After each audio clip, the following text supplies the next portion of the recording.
Assalamualaikum warahmatullahi wabarakatuh. Selamat berjumpa lagi di channel Raffi Rasmita. Pada kesempatan kali ini ada sebuah cerita berbahasa Sunda karya Emon Suryadilaga dengan judul Supata Numawa Cilaka.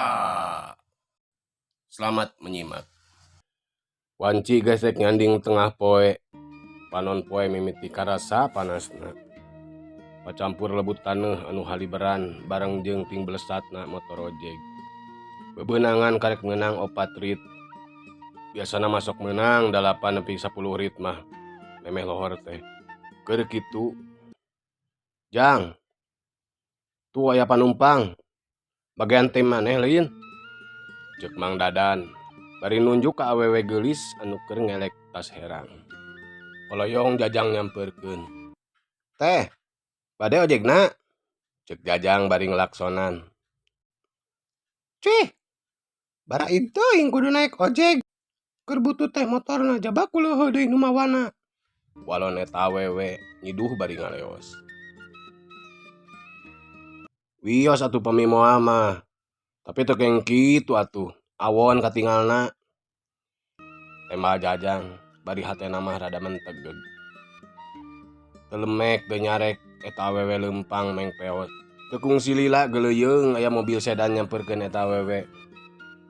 Reg eureun. Kalacat eta awewe geulis teh naik mobil sedan. Naha geuning naik sedan penumpangna Jang? Ceuk Mang Dadan bari seuri. Teu loba omong. Jajang tuluy ngaleos ka warung Biningrum, geek diuk dina bangko warung. Kopi hideungna sagelas, Bi. Ceuk Jajang. Bari celenun kana goreng bala-bala anu geus tiis. Mangga, tembal Biningrum. Tapi kunaon eta siga nu keheul kitu? Biningrum malik nanya. Aya nu nyiduhan, Bi. Balon Jajang bari ngahuapkeun bala-bala anu kadua. Atuh meureun ngaheureuyan awewe. Ceuk Biningrum semunanya. Bari ngasongkeun sagelas kopi hideung. Ampun paralun. Teu pira nawaran ojek ka awewe nu dedeganana jangkung, buuk panjang rada geulis, Bi. Mun moal mah nya moal we padahal mah. Ulah bari nyiduhan bari ngahina motor jeung dangdanan kuring. Walon Jajang tuluy nyuruput ci kopi, laju nyeungeut udud.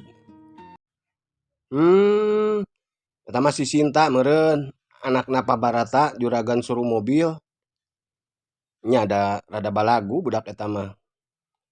Sombong rasa aing jalma beunghar meureun, walon Biningrum. Oh, Sinta ngaranna. Asa teu nyurup jeung kalakuanna nya, Bi. Nya sanes hiji dua lalaki anu tos dikitukeun ku manehna Jang.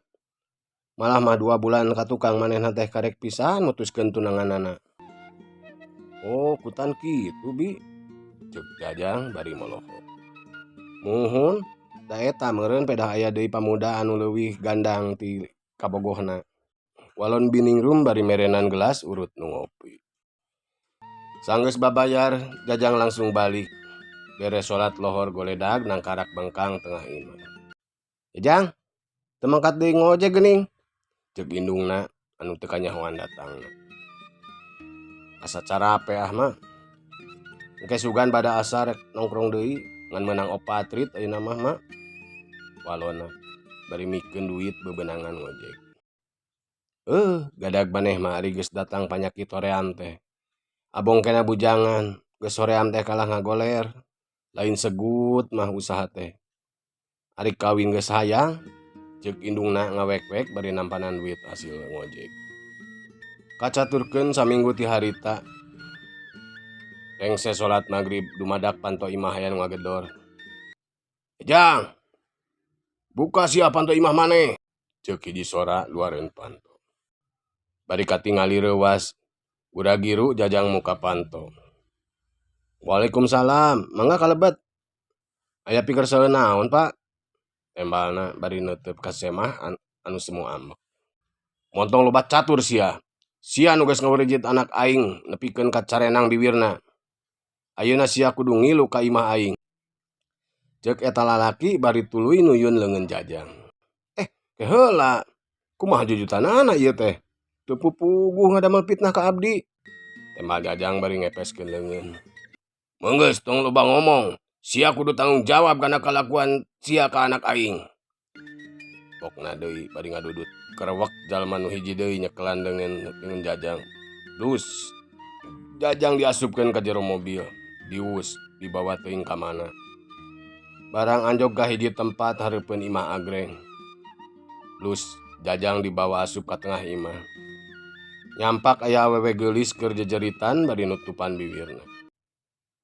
Asa wau ieu awewe teh. Siga nu jiduhan kuring basa ditawaran ojek teh kitu.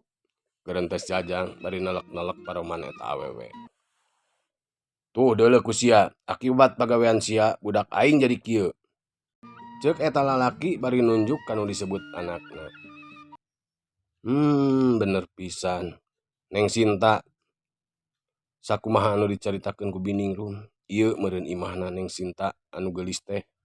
Jajang ngageurentes jero hatena.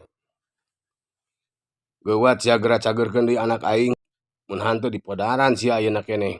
Ceuk eta jalma bari nyuntrungkeun Jajang. Astagfirullahaladzim. Demi Allah Rasulullah. Abdi teu rumaos ngaguna sikap putri bapa. Jajang nembal bari acong-acongan nyembah. Montong awadul sia ka aing. Sabab saha deui mun lain sia mah. Sia nu panungtung diciduhan ku anak aing. Gobat sia ngaku. Ceuk eta jalma bari paporongos. Punten pisan Pak, abdi wantun sumpah demi Allah, abdi teu rumaos ngaberjit putra bapa. Temal Jajang bari ngadeg-deg. Aing teu percaya. Di mana-mana ge moal aya bangsat ngaku. Geus ayeuna mah kieu wae. Kumaha mun sia sumpah pocong? Daek teu? Ceuk bapana Neng Sinta. Mangga teh teuing abdi mah bade kumaha-kumaha ge, da teu rumaos. Mung bapa kedah tanggal waler kana sagala rupi akibatna tina sumpah pocong. Pami kabuktosan abdi teu lepat. Temal Jajang bari nangtung ngawanikeun sorangan. Geus gandeng loba alesan sia ah. Sok Mbah, ayeuna mah urang sumpah pocong we ieu jelema teh. Ceuk bapana Neng Sinta. Bari mencrong ka lalaki tengah tuwuh anu keur sila mendeko sagigireun Neng Sinta. Sok geura siapkeun boy jeung cai kembangna. Ceuk eta lalaki anu disebut Mbah. Jajang dirarejengan dimandian ku cai kembang. Awakna dibuleun ku boy. Badis jalema anu geus maot. Tuluy dilogojorkeun nyangirah ngaler. Rumah sadiri geus dipitnah jeung teu ngarasa migawe sakumaha anu dituduhkeun ku bapana Neng Sinta. Jajang muntang tulung jeung ngadunga ka Gusti Allah. Sangkan sing ditinggalikeun jeung dibuktikeun saha nu salah jeung saha anu bener. Sok turutan ucapan Mbah. Ceuk eta Mbah. Can ge parat Jajang nuturkeun bacaan si Mbah. Jagat dumadak inggeung kawas keraya lini. Rieg, rieg, imah anu sakitu tohagana ngadadak ngarieg. Di luar kadenge suara guludug pating celegur. Kawas-kawas rek datang hujan. Angin nyeor. Dituturkeun suara anjing nu babaung ti jauhna. Imah sigrong dumadak geuman. Jajang nu keur ngajepat kacida reuasna. Sanggeus nangenan kana naon anu katempo ku manehna. Keur kitu, kadenge sora bel imah disada. Dibarengan ku jalma uluk salam. Sampurasun. Sampurasun Pak Barata. Wayahna sumpah pocong teh tong diteruskeun bahaya. Ceuk eta sora. Jajang bangun anu wawuh kana datangna eta sora. Nah, si Aki apaleun kuring aya di dieu. Geurentes Jajang. Berebet Pak Barata lumpat. Bray, panto dibukakeun. Hapunten Pak Barata. Wayahna ieu sumpah pocong tong diteraskeun. Bahaya kanggo Bapak sareng kulawarga. Ceuk eta jalma anu tayalian akina Jajang. Alhamdulillah ya Allah, anjeun tos ngintunkeun malaikat anu nulungan kuring. Jajang ngageurentes bari teu karasa aya nu ngalembereh dina sela-sela matana. Naon urusanana sia da miri? Pipilueun kana urusan dewek. Ceuk eta lalaki nu disebut Mbah Dukun. Sanapi. Geuning silaing beang kerokna.